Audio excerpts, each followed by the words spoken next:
We rolling? Rolling. And action.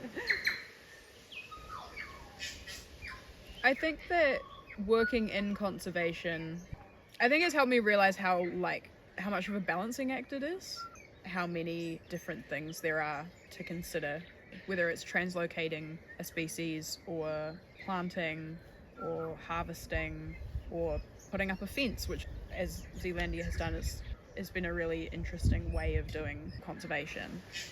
I don't feel a massive distance between personal and professional life as such. My pathway into conservation has been a personal one. I've always been very oriented toward doing something that I love and that I care about and that I feel is important as the primary driver for what I do.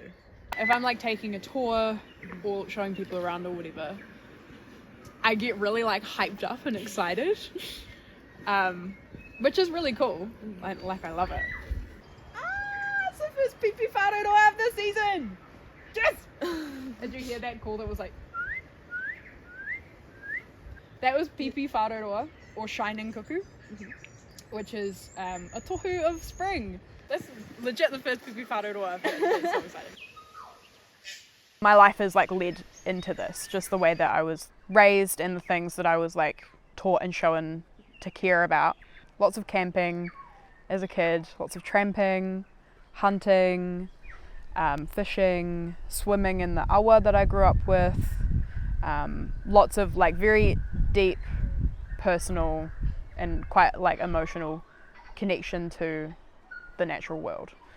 The environment is never distant from the social aspects of the world. Everything is intertwined and tangled up. I didn't really know that when I came to university. I was I want to do science so that I can care for the environment. I don't really care about people. I don't care about politics, kind of thing. But I've learned a lot more since then and learned that these things can never be pulled apart. So working in any kind of environmental space is always inherently a political space, is always inherently a social space.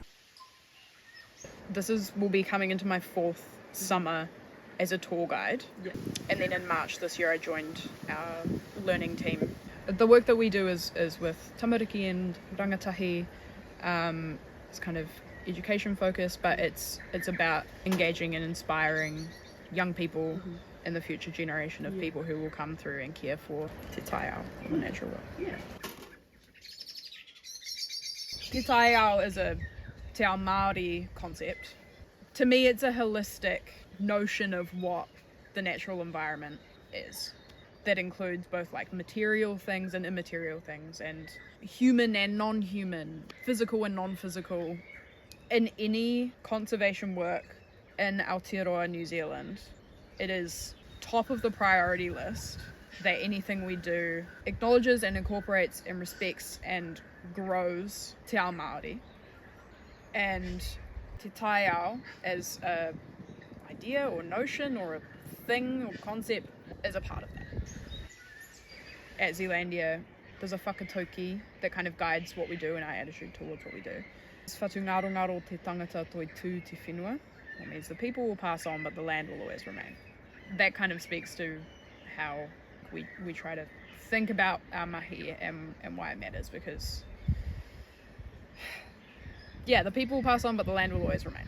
And we have a responsibility to leave things better than they were when we found them. Here, in my experience, people talk a lot about the manu, a lot about the birds. They're so charismatic and they're so kind of in your face, I guess, for want of a better word. But the manu are just one part of a very intertwined ecosystem.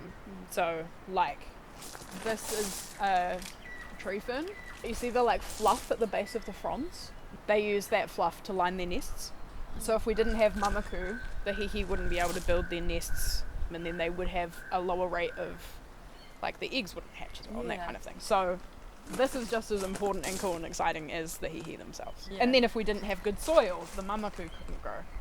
Yeah. If we didn't have good rainfall, the soil wouldn't be good. Blah, blah, blah, blah. Everything is very interconnected. Yeah. Yeah, absolutely. There are so many things and ways that people can be active in caring for the environment. Doing anything is better than doing nothing. It might look like taking more time to go for a walk in whatever kind of outdoor space you have around and just connecting personally with that place. Maybe it's about, I don't know, voting for Bird of the Year, like whatever. It doesn't have to be big, it doesn't have to be dramatic. For me, the most important part of what you might call conservation is about forging and maintaining and growing and valuing diverse relationships with other people and with the natural environment as well.